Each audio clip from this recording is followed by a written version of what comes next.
ਸਤਨਾਮ ਸ੍ਰੀ ਵਾਹਿਗੁਰੂ ਸਾਹਿਬ JIO.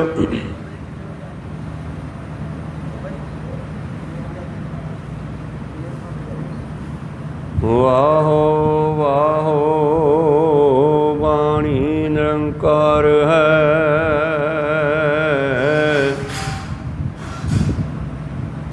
ਇਸ ਜੀਵਨ ਅਵਰ ਨ ਕੋਏ।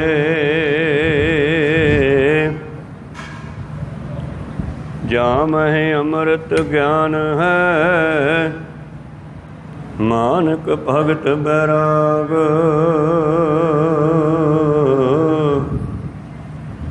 ਸ਼੍ਰੀ ਗੁਰੂ ਗ੍ਰੰਥ ਸਾਹਿਬ ਉਦਦ ਬੰਧੋ ਕਰ ਅਨੁਰਾਗ।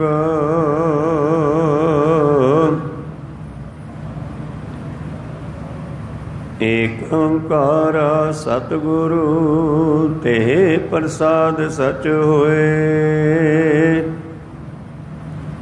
ਵਾਹਿਗੁਰੂ ਜੀ ਕੀ ਫਤਿਹ ਹੈ, ਬਿਘਨ ਬਿਨਾਸਨ ਸੋਏ।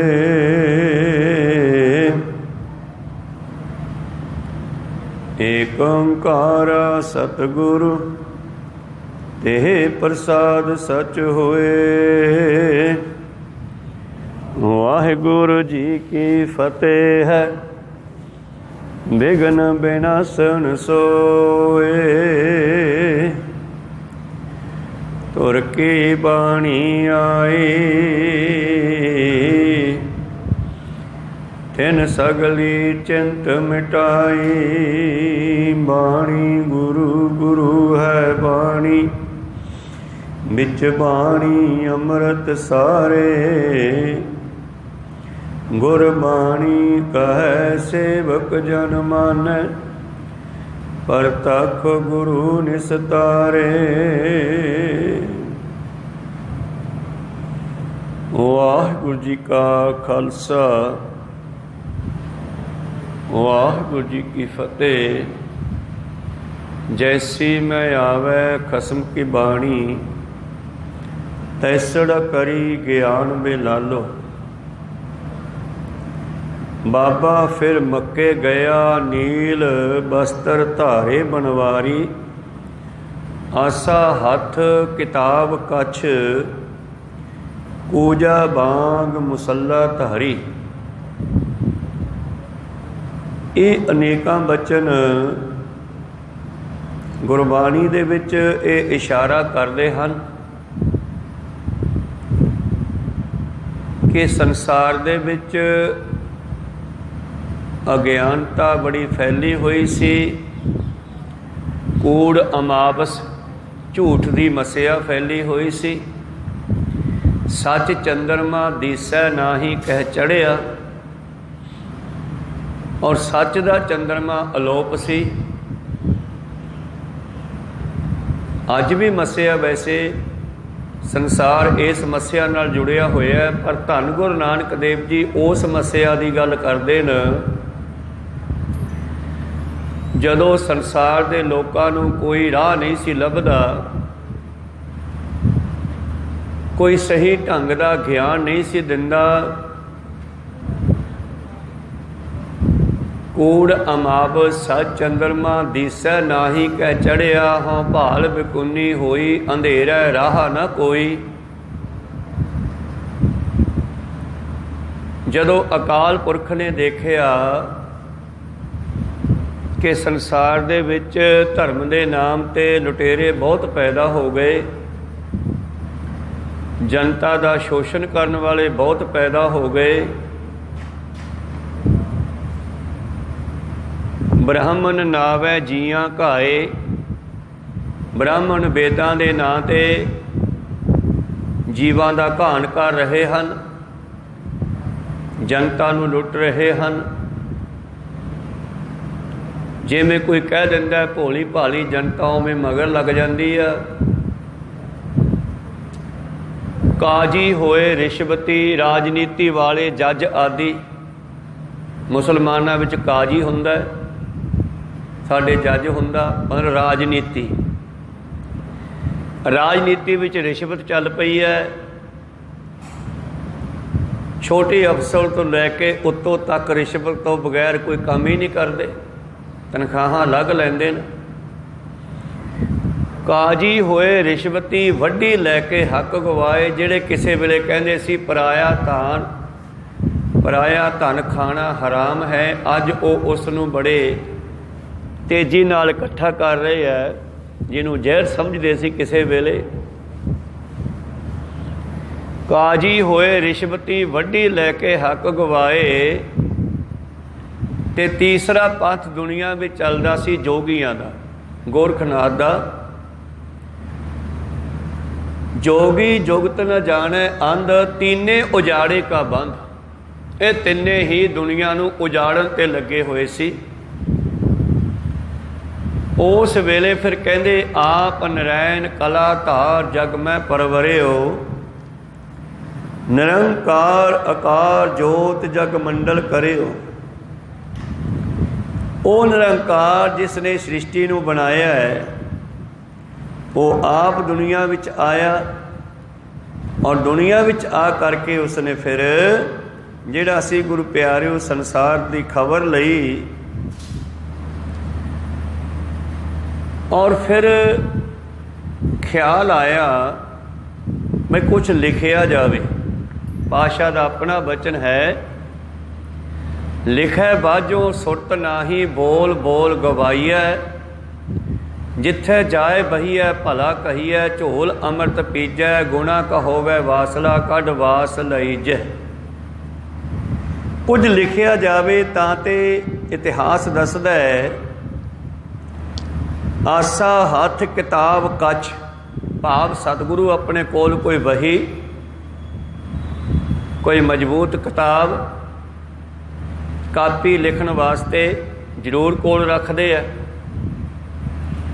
क्योंकि धन धन श्री गुरु नानक देव महाराज जी की बहुत सारी बाणी बहियां चों मिलती है। किहड़ियां बहियां? जिहड़ियां मोदी खाने ते लगियां सीगियां हिसाब किताब लिखण वास्ते। जदों कोई शब्द उतरना उसनूं फट बही दे विच नोट कर देना, क्योंकि लिखै वाजो सुरत नाही, बोल बोल गवाई है। सतगुरां ने गुरु प्यारिओ लिखना शुरू किया। एक होर भी गल है, जदों मेरे प्रीतम जी मक्के वाल जा रहे न, ते सखर पखर की जगह के उत्ते इकट्ठे होए न। वो एक बंदरगाह सखर पखर की जगह, और उत्थे समुंदरी बेड़ा आउंदा है, ते समुंदरी बेड़े ते बैठ के लोग मक्के नूं जांदे आ। बाबा जी भी हाजियां वाला रूप धारिया, कुछ हिंदू फकीरां वाला, पता नहीं लगता कौन है ये। एक पैर विच मुछ वाली जुत्ती पा ली आ, ते एक पैर च एक लक्कड़ दी खड़ाऊं पा लई आ। नीले वस्त्र पहन ले जो हाजी पहनते आ, पर उत्तों दी हिंदू फकीरां वालियां माला पहन लईआं, मत्थे चंदन का टिक्का ला लिया, जिहड़े हाजी लाउंदे नहीं। कहो सतनाम श्री। ऐसा रूप धार के जब सखर पखर की जगह ते पहुँचे, कि उस जगह के उत्ते जा करके उत्थे कुछ मुसलमानां दे मुखी भी बैठे हैं। वो वेख के अनोखा जिहा रूप बाबे नानक दा, वो पुछदे हन फकीरा तू कौन आ, हिंदू आ कि मुसलमान? बाबा जी कहते नाम हिंदू ना मुसलमान। कबीर साहब जी कहते अल्लाह राम के पिंड प्राण, असी अल्लाह दे राम दे बच्चे हाँ, उहदी अंश हाँ, उहदी जान हाँ, उहदे प्राण हाँ। उन्हें सानू साजे है परमेश्वर ने। नाम हिंदू ना मुसलमान, कबीर साहब जी का बचन है। बाबा जी भी कहते हैं अपने बचनों के विच। खैर उत्थे बैठे हाजी काजी धन गुरु नानक देव जी नूं कहंदे ने कि मैं तेरी कच्छ विच आ किताब दिती हुई है, की लिखिया इहदे विच? पुछन फौल किताब नूं हिंदू वड्डा के मुसलमान होई। कहने किताब चों पढ़ के सुना बई हिंदू वड्डा है कि मुसलमान वड्डा है। ਤੇ ਧੰਨ ਗੁਰੂ ਨਾਨਕ ਦੇਵ ਜੀ ਕਹਿੰਦੇ ਸ਼ੁਭ ਅਮਲਾਂ ਬਾਝੋ ਦੋਨੋਂ ਰੋਈ। ਕਹਿੰਦੇ ਕੋਈ ਵੱਡਾ ਨਹੀਂ, ਉਹੀ ਵੱਡਾ ਜਿਹੜਾ ਚੰਗੇ ਅਮਲ ਕਰਦਾ, ਚੰਗੇ ਕਰਮ ਕਰਦਾ, ਚੰਗਾ ਜੀਵਨ ਬਤੀਤ ਕਰਦਾ, ਦੂਸਰਿਆਂ ਦੇ ਭਲੇ ਦੀ ਗੱਲ ਕਰਦਾ, ਕਿਸੇ ਦਾ ਨੁਕਸਾਨ ਨਹੀਂ ਕਰਦਾ। ਸ਼ੁਭ ਅਮਲਾਂ ਬਾਝੋ ਦੋਨੋਂ ਰੋਈ। ਬਾਬਾ ਜੀ ਕਹਿੰਦੇ ਨੇਕ ਕਰਮ ਕਰਨ ਵਾਲਾ ਹੀ ਵੱਡਾ ਹੈ, ਹੋਰ ਕੋਈ ਨਹੀਂ। ਤੋ ਪਾਤਸ਼ਾਹ ਫਿਰ ਕਹਿੰਦੇ ਦੱਸੋ ਕਿਵੇਂ ਪੜ੍ਹ ਕੇ ਸੁਣਾਵਾਂ? ਕਹਿੰਦੇ ਕਿਤਾਬ ਖੋਲ, ਕਿਤਾਬ 'ਚੋਂ ਪੜ੍ਹ ਕੇ ਸੁਣਾ। ਕਹਿੰਦੇ ਕਿਤਾਬ ਨੂੰ ਸੁਣਨ ਦੇ 3 ਢੰਗ ਹੁੰਦੇ ਨੇ। ਇੱਕ ਕਿਤਾਬ ਨੂੰ ਪੜ੍ਹ ਕੇ ਗਿਆਨੀ ਬਣ ਜਾਣਾ, ਤੇ ਫਿਰ ਥਾਂ ਥਾਂ 'ਤੇ ਉਸ ਦਾ ਚੁਣ ਚਰਚਾ ਕਰਨੀ, ਪ੍ਰਚਾਰ ਕਰਨਾ ਕਿ ਮੈਂ ਗਿਆਨੀ ਹਾਂ, ਦੂਜਿਆਂ ਨਾਲ ਲੜਨਾ ਵੀ ਤੈਨੂੰ ਕੀ ਆਉਂਦਾ, ਮੈਨੂੰ ਵੱਧ ਆਉਂਦਾ। ਇਹ ਜਿਹੜਾ ਪੜ੍ਹਨਾ ਜਾਂ ਸੁਣਨਾ ਹੈ, ਇਹ ਤਾਂ ਹੈ ਭਾਈ ਜਿਵੇਂ ਕੋਈ ਹੱਡੀਆਂ ਖਾਵੇ, ਜਿਵੇਂ ਕੁੱਤਾ ਹੱਡੀ ਚਬਦਾ ਹੈ, ਹੱਡੀ 'ਚ ਕੁਛ ਵੀ ਨਹੀਂ ਹੈ, ਚਬਦਿਆਂ ਚਬਦਿਆਂ ਉਹਦੇ ਦੰਦਾਂ 'ਚ ਲਹੂ ਨਿਕਲ ਆਉਂਦਾ, ਉਹਨੂੰ ਲੱਗਦਾ ਜਿਵੇਂ ਹੱਡੀ ਬੜੀ ਸਵਾਦ ਹੈ। ਕੋ ਸਤਨਾਮ ਸ੍ਰੀ। ਔਰ ਦੂਸਰਾ ਪੜ੍ਹਨਾ ਹੈ ਵੇਦਾਂ ਗ੍ਰੰਥਾਂ ਨੂੰ ਪੜ੍ਹ ਕੇ ਉਹਨਾਂ ਦੇ ਗਿਆਨ ਨੂੰ ਆਪਣੇ ਜੀਵਨ ਵਿੱਚ ਧਾਰਨ ਕਰ ਲੈਣਾ। ਦੱਸੋ ਕਿਵੇਂ ਸੁਣਾਵਾਂ? 3 ਤਰ੍ਹਾਂ ਦੇ ਨਾਲ ਸੁਣਿਆ ਪੜ੍ਹਿਆ ਜਾਂਦਾ। ਕਹਿੰਦੇ ਤੀਸਰਾ ਹੈ ਇਸ ਤਰ੍ਹਾਂ ਦਾ, ਜਿਵੇਂ ਕੋਈ ਮਾਸ ਖਾਂਦਾ ਹੋਵੇ, ਕੋਈ ਫਾਇਦਾ ਤਾਂ ਹੋਊ ਸਰੀਰ ਨੂੰ। ਤੇ ਚੌਥਾ ਪੜ੍ਹਨਾ ਹੈ ਆਪਣਾ, ਤੀਸਰਾ ਪੜ੍ਹਨਾ ਹੈ ਮਗਜ ਖਾਣਾ। ਜਿਵੇਂ ਫਲਾਂ ਦੇ ਬੀਜ ਹੁੰਦੇ ਆ, ਉਹਨਾਂ ਦੇ ਵਿੱਚੋਂ ਮਗਜ ਕੱਢ ਕੇ ਖਾਂਦੇ ਆਪਾਂ, ਤਾਕਤਵਰ ਹੈ, ਤਾਕਤ ਦਿੰਦੇ ਆ। ਤੇ ਮਗਜ ਪਸ਼ੂ ਦੇ ਸਿਰ ਵਿੱਚ ਵੀ ਹੁੰਦਾ, ਦਿਮਾਗ ਨੂੰ ਮਗਜ ਕਹਿੰਦੇ ਆ। ਭਾਵ ਤੀਸਰਾ ਪੜ੍ਹਨਾ ਹੈ ਆਪ ਦਾ ਮਗਜ ਆਪ ਖਾਣਾ, ਭਾਵ ਆਪਣੇ ਆਪੇ ਨੂੰ ਖਾਣਾ। ਜਿਵੇਂ ਗੁਰੂ ਨਾਨਕ ਦੇਵ ਜੀ ਨੇ ਲਹਿਣਾ ਜੀ ਨੂੰ ਕਿਹਾ ਸੀ ਇਹਨੂੰ ਖਾ, ਮੁਰਦੇ ਨੂੰ, ਪਰ ਉੱਥੇ ਵੇਖਣ 'ਚ ਤਾਂ ਮੁਰਦਾ ਦਿਖਾਈ ਦਿੰਦਾ, ਪਰ ਮਕਸਦ ਹੈ ਸਤਿਗੁਰ ਦਾ ਵੀ ਆਪਣੇ ਹੰਕਾਰ ਨੂੰ ਖਾਓ, ਆਪਣੇ ਆਪ ਨੂੰ ਖਾਓ। ਤਾਂ ਮੇਰਾ ਕਹਿਣ ਦਾ ਭਾਵ ਇਹੀ ਹੈ ਕਿ ਸਤਿਗੁਰੂ ਪਾਤਸ਼ਾਹ ਜੀ ਨੇ ਸਮੇਂ ਸਮੇਂ 'ਤੇ ਜਿੱਥੇ ਵੀ ਗਏ ਉੱਥੇ ਜਾ ਕਰਕੇ ਉਹਨਾਂ ਨੇ ਬਾਣੀ ਉਚਾਰਨ ਕੀਤੀ, ਤੇ ਉਹ ਬਾਣੀ ਸਾਰੀ ਨੋਟ ਕੀਤੀ। ਔਰ ਇਹੀ ਕੰਮ ਅੱਗੇ ਚੱਲ ਕੇ ਉਹਨਾਂ ਨੇ ਲਹਿਣਾ ਜੀ ਨੂੰ ਵੀ ਹੁਕਮ ਦਿੱਤਾ, ਬਈ ਜੋ ਬਚਨ ਉਚਾਰੋਗੇ ਤੁਸੀਂ ਅਧਿਆਤਮਕ ਪਰਮੇਸ਼ਰ ਦੇ ਨਾਮ 'ਤੇ, ਧੁਰਕੀ ਬਾਣੀ ਉਹ ਲਿਖਣੀ ਆ, ਕਿਉਂਕਿ ਲਿਖਿਆ ਬਾਝੋਂ ਸੁਰਤ ਨਾਹੀਂ, ਬੋਲ ਬੋਲ ਗਵਾਈ ਹੈ। ਜੇ ਅਸੀਂ ਨੋਟ ਨਾ ਕਰੀਏ ਤਾਂ ਪਤਾ ਨਹੀਂ ਕਿੰਨੇ ਚੰਗੇ ਬਚਨ ਸਾਡੇ ਹਵਾ ਦੇ ਵਿੱਚ ਹੀ ਫਿਰ ਲੰਘ ਜਾਂਦੇ ਹੈ। ਸੋ ਇਸੇ ਤਰ੍ਹਾਂ ਇਹ ਬਾਣੀ ਦਾ ਖਜ਼ਾਨਾ ਇਕੱਤਰ ਹੁੰਦਾ ਰਿਹਾ, ਇਕੱਠਾ ਹੁੰਦਾ ਰਿਹਾ। ਔਰ ਇਸੇ ਤਰਜ 'ਤੇ ਸ਼੍ਰੀ ਗੁਰੂ ਅੰਗਦ ਦੇਵ ਜੀ ਨੇ ਵੀ ਜਿੰਨੀ ਕੁ ਬਾਣੀ ਉਚਾਰੀ, ਜਿੰਨੀ ਕੁ ਬਾਣੀ ਉਹਨਾਂ ਦੇ ਅੰਦਰੋਂ ਉਚਾਰਨ ਹੋਈ, ਉਹਨਾਂ ਨੇ ਵੀ ਲਿਖੀ। ਫਿਰ ਤੀਸਰੇ ਪਾਤਸ਼ਾਹ ਸਤਿਗੁਰੂ ਅਮਰਦਾਸ ਮਹਾਰਾਜ ਜੀ, ਉਹਨਾਂ ਨੇ ਵੀ ਲਿਖੀ। ਤੋ ਇਸ ਤਰ੍ਹਾਂ ਗੁਰੂ ਪਿਆਰਿਓ, ਇਹ ਸਾਰਾ ਖਜ਼ਾਨਾ ਜਿਹੜਾ ਸੀ ਬਾਣੀ ਦਾ ਉਚਾਰਨ ਕਰਕੇ, ਲਿਖ ਕਰਕੇ, ਸ਼੍ਰੀ ਗੁਰੂ ਰਾਮਦਾਸ ਮਹਾਰਾਜ ਜੀ ਦੇ ਵੇਲੇ ਜੋ ਬਾਣੀ ਸੀ ਪੋਥੀਆਂ ਵਿੱਚ ਸੰਭਾਲੀ ਗਈ। ਔਰ ਸਤਿਗੁਰੂ ਅਮਰਦਾਸ ਮਹਾਰਾਜ ਜੀ ਨੇ ਗੁਰਤਾ ਗਤੀ ਦੇ ਦਿੱਤੀ ਰਾਮਦਾਸ ਮਹਾਰਾਜ ਜੀ ਨੂੰ। ਮੋਹਰੀ ਪੁੱਤ ਸਨਮੁਖ ਹੋਇਆ, ਸਭ ਜਗਤ ਪੈਰੀ ਪਾਏ ਜੀਓ। ਬਾਬਾ ਮੋਹਰੀ ਜੀ ਨੇ ਕੋਈ ਗੁੱਸਾ ਨਹੀਂ ਕੀਤਾ, ਫੀਲ ਨਹੀਂ ਕੀਤਾ ਵੀ ਚਲੋ ਠੀਕ ਹੈ, ਉਹ ਲਾਇਕ ਹੋਣਗੇ, ਉਹਨਾਂ ਨੂੰ ਦੇ ਦਿੱਤੀ। ਬਾਬਾ ਮੋਹਨ ਜੀ ਜਿਹੜੇ ਬੜੇ ਹੀ ਆਪਣੇ ਆਪੇ 'ਚ ਮਸਤ ਰਹਿਣ ਵਾਲੇ ਸੀ। ਉਹਨਾਂ ਨੇ ਥੋੜ੍ਹਾ ਗੁੱਸਾ ਕੀਤਾ ਸੀਗਾ। ਸਤਿਗੁਰੂ ਅਮਰਦਾਸ ਮਹਾਰਾਜ ਜੀ ਨੇ ਉਹਨਾਂ ਦੀ ਡਿਊਟੀ ਲਾ ਦਿੱਤੀ, ਬਈ ਮੋਹਨ ਆਹ ਜਿਹੜੀਆਂ ਬਾਣੀਆਂ ਨਾ ਪੋਥੀਆਂ ਬਾਣੀ ਦੀਆਂ,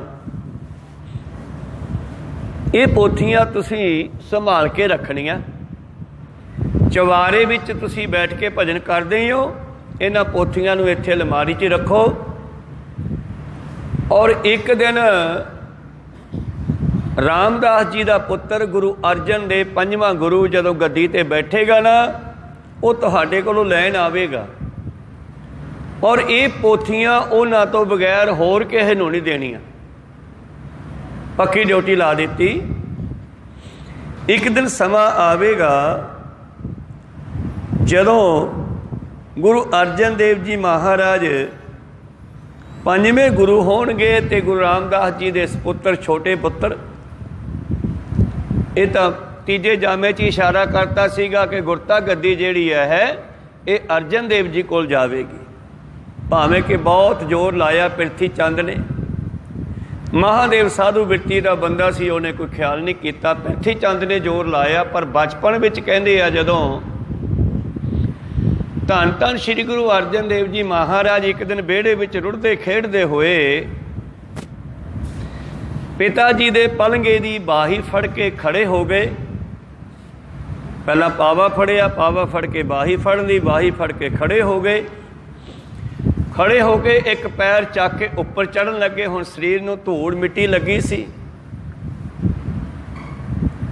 ਤੇ ਭੱਜ ਕੇ ਜਾ ਕੇ ਮਾਤਾ ਬੀਬੀ ਭਾਨੀ ਜੀ ਨੇ ਫੜ ਲਿਆ ਵੀ ਰੇਤਾ ਲੱਗਿਆ, ਕੱਪੜੇ ਖਰਾਬ ਕਰੇਗਾ, ਬਿਸਤਰਾ ਖਰਾਬ ਕਰੇਗਾ ਗੁਰੂ ਪਿਤਾ ਦਾ। ਚੱਕਣ ਲੱਗੇ ਜਦੋਂ, ਤੇ ਗੁਰੂ ਅਮਰਦਾਸ ਜੀ ਕਹਿੰਦੇ ਕੋਈ ਨਹੀਂ ਬੇਟਾ, ਫੜਾਓ ਰੇ ਫੜਾਓ ਮੈਨੂੰ। ਚਲੋ 7 ਬਚਨ ਕਹਿ ਕੇ ਉਹਨਾਂ ਦੇ ਹੱਥ 'ਚ ਫੜਾ ਦਿੱਤੀ। ਉਹਨਾਂ ਨੇ ਕੱਛਾਂ ਤੋਂ ਫੜ ਕੇ ਇੱਦਾਂ ਤੋਲਿਆ ਗੁਰੂ ਅਰਜਨ ਦੇਵ ਜੀ ਨੂੰ, ਜਿਵੇਂ ਬੱਚੇ ਨੂੰ ਫੜ ਕੇ ਆਪਾਂ ਕਰਦੇ ਹਾਂ। ਇੱਦਾਂ ਕਰਕੇ ਕਹਿਣ ਲੱਗੇ ਬੜਾ ਭਾਰੀ ਗੁਰੂ ਹੈ ਇਹ ਤਾਂ, ਦੋਤਾ ਬਾਣੀ ਕਾ ਬੋਹਿਥਾ ਕਹੋ ਸਤਨਾਮ ਸੀ। ਨਾਲ ਇੱਕ ਬਚਨ ਕੀਤਾ, ਹੁਣੇ ਗੱਦੀ ਭਾਲਦਾ ਤੈਨੂੰ ਤੇਰੇ ਪਿਤਾ ਤੋਂ ਮਿਲੇਗੀ, ਕਹੋ ਸਤਨਾਮ ਸੀ। ਇਹ ਬਚਨ ਵੀ ਤੀਜੇ ਪਾਤਸ਼ਾਹ ਨੇ, ਉਹ ਕੌਣ ਸਨ?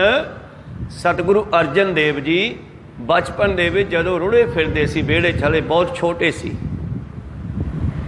ਤੀਸਰੇ ਪਾਤਸ਼ਾਹ ਜੀ ਦਾ ਬਚਨ ਸਾਧ ਜੇ ਬੋਲੇ ਸਹਿ ਸੁਭਾਏ, ਸਾਧ ਕਾ ਬੋਲਿਆ ਬਿਰਥਾ ਨਾ ਜਾਏ। ਹੁਣੇ ਗੱਦੀ ਭਾਲਦਾ ਤੈਨੂੰ ਤੇਰੇ ਪਿਤਾ ਤੋਂ ਮਿਲੇਗੀ। ਦੋਹਿਥਾ ਬਾਣੀ ਕਾ ਬੋਹਿਥਾ, ਬੋਹਿਥਾ ਹੁੰਦਾ ਸਮੁੰਦਰ, ਸਮੁੰਦਰ ਦੇ ਵਿੱਚ ਸਾਗਰ, ਸਾਗਰ ਦੇ ਵਿੱਚ ਗੁਰੂ ਪਿਆਰਿਓ ਬੋਹਿਥਾ ਹੁੰਦਾ ਸਮੁੰਦਰੀ ਬੇੜਾ। ਇਹ ਮੇਰਾ ਦੋਤਾ ਤਾਂ ਬਾਣੀ ਦਾ ਸਾਗਰ ਹੈ, ਸਮੁੰਦਰ ਹੈ, ਸਮੁੰਦਰੀ ਬੇੜਾ ਹੈ ਜਿਹੜਾ ਸੰਸਾਰ ਨੂੰ ਵੀ ਪਾਰ ਲਾਵੇਗਾ। ਬੀਬੀ ਭਾਨੀ ਜੀ ਬੜੇ ਖੁਸ਼ ਹੋਏ ਕਿ ਗੁਰੂ ਅਮਰਦਾਸ ਪਿਤਾ ਜੀ ਨੇ ਬਚਨ ਬਹੁਤ ਕੀਮਤੀ ਕਹਿ ਦਿੱਤਾ ਹੈ ਆਉਣ ਵਾਲੇ ਸਮੇਂ ਵਾਸਤੇ। ਹੁਣ ਕੀ ਹੋਇਆ, ਸਮਾਂ ਬਤੀਤ ਹੁੰਦਾ ਗਿਆ ਗੁਰੂ ਪਿਆਰਿਓ। 10 ਜਾਮੇ ਸਤਿਗੁਰਾਂ ਨੇ ਬਤੀਤ ਕੀਤੇ ਵਰਤੇ, ਔਰ 10 ਜਾਮਿਆਂ ਵਿੱਚ ਜਿਹੜਾ ਹੈ ਅਲੱਗ-ਅਲੱਗ ਕਾਰਜ ਕੀਤੇ। ਆਪਾਂ ਗੱਲ ਕਰਦੇ ਹਾਂ ਅੱਜ 5ਵੇਂ ਜਾਮੇ ਦੀ। ਬੀਬੀ ਭਾਨੀ ਜੀ ਬੜੇ ਖੁਸ਼ ਹੋਏ। आपे दिया सो दूध बराबर, मांग लिया सो पानी, रगड़ झगड़ के रक्त बराबर, कहो नानक निर्वाणी। झगड़े दे नाल मंगदा सीगा पिरथी चंद, अर्जन देव जी नूं आपे दिता। इस करके कहावत बन गई संसार दे विच, आपे दिता दुध बराबर, मंग लिया सो पानी, खो के खाधा रत बराबर। ये गल सच्ची जानी। ऐदां भी लोगों की कहावत बनी हुई आ। तो गुरु प्यारिओ, इस तरह जदों सतगुरु अर्जन देव जी महाराज जी का समा आया, गुरता गद्दी ते विराजमान होए, तो हुण की होया, भाई साहब गुरदास जी, भाई गुरदास जी जिहड़े गुरु घर दे वेद व्यास सन, इन्हां दा समां सी तीजे पातशाह तो लैके छेवें पातशाह तक। तीजे पातशाह जी दे भतीजे सन, भाई दे पुत्र सन, और गुरु अमरदास जी की छत्र छाया हेठ इन्होंने बहुत सारी बाणी पढ़ी, बहुत सारिया भाषावां सीखियां।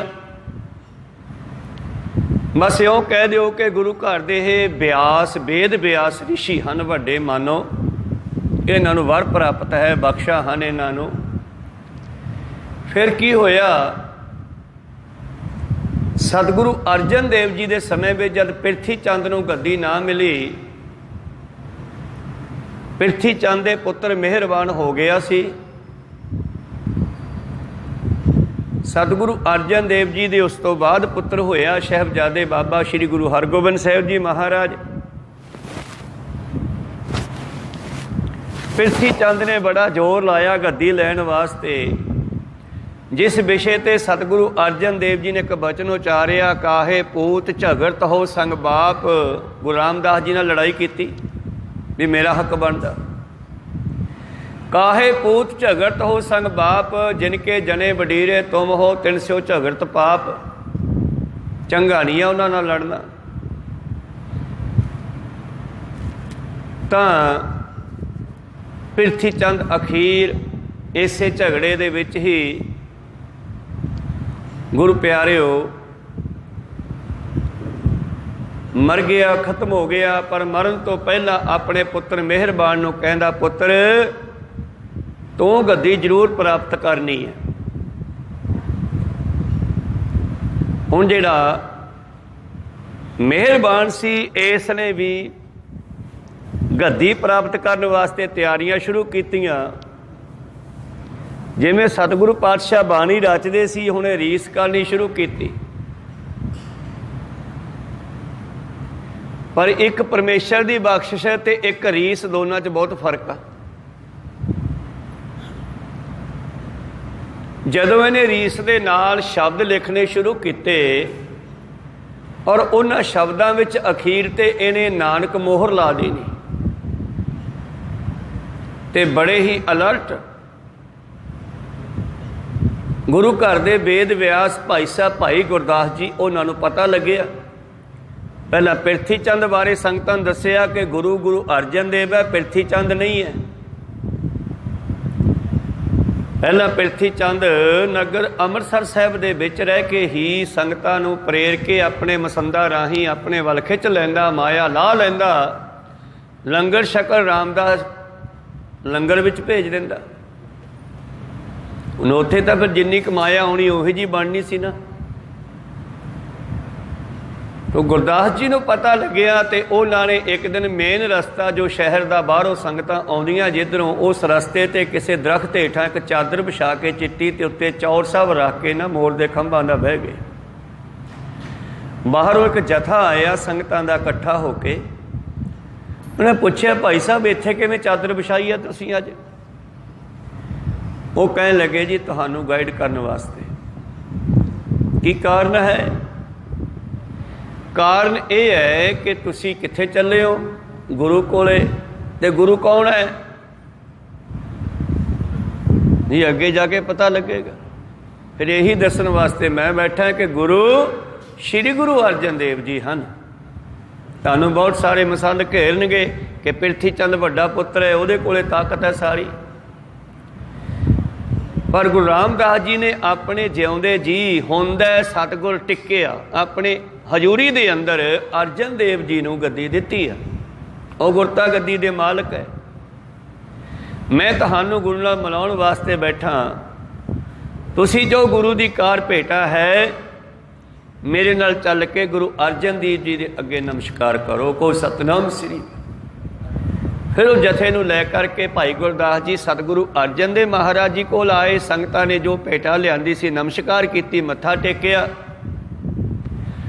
उस दे नाल फिर लंगर दे विच राशन पानी लियांदा गया, क्योंकि जदों भाई गुरदास जी बाहरों प्रचार करके आए सी ना, एक बारी लंगर छकण गए तो उत्थे रुखा मिस्सा जा प्रशादा मिलिया, अलूना जा, ते प्रशादा छक के आके अपने सतगुरु गुरु अर्जन ने पुछदे पातशाह लंगर नूं की हो गया, इत्थे तां खीर कड़ाह घिओ वाला चलदा सीगा। गुरु अर्जन देव जी कहंदे इत्थे तां इहो जिहा मिलूगा, जे बाहला वधिया छकना घरे बीबी भानी अपनी भैन कोल चले आ जा। कहो सतनाम श्री। जद भैन नूं जाके सारी गल पुछी, पर भैन ने दस्सिया भी पिरथी चंद जिहड़ा है ये राह च रोड़ा बनिया होया साडे। कहो सतनाम श्री। फिर पिरथी चंद नूं कटिया, भाव संगतां नूं गाइड कीता, दस्सिया। फिर पिरथी चंद पिंडां विचों जाके बाहरों गुराही करन लग्या। फिर भाई गुरदास जी ने चिट्ठियां लिख के पातियां, हुक्मनामे लिख के पाते भी जिहड़ा पिरथी चंद है ये गद्दी दा मालक नहीं है, इनू कोई गुराही नहीं देनी, गुरु दा दसौंध गुरु नूं देना है लिया के। पिरथी चंद भाई गुरदास जी नूं कहंदा भी तू मेरा ही मामा लगदा, उन्हां दा मामा लगदा, तू सानू बराबर दा क्यों नहीं वेखदा। वो कहन लगे मैं इस वेले ना भाणजा ना मामा कुछ नहीं वेखना, मैं तो ये वेखना गुरु कौन है ते संगत कौन है। कहो सतनाम श्री।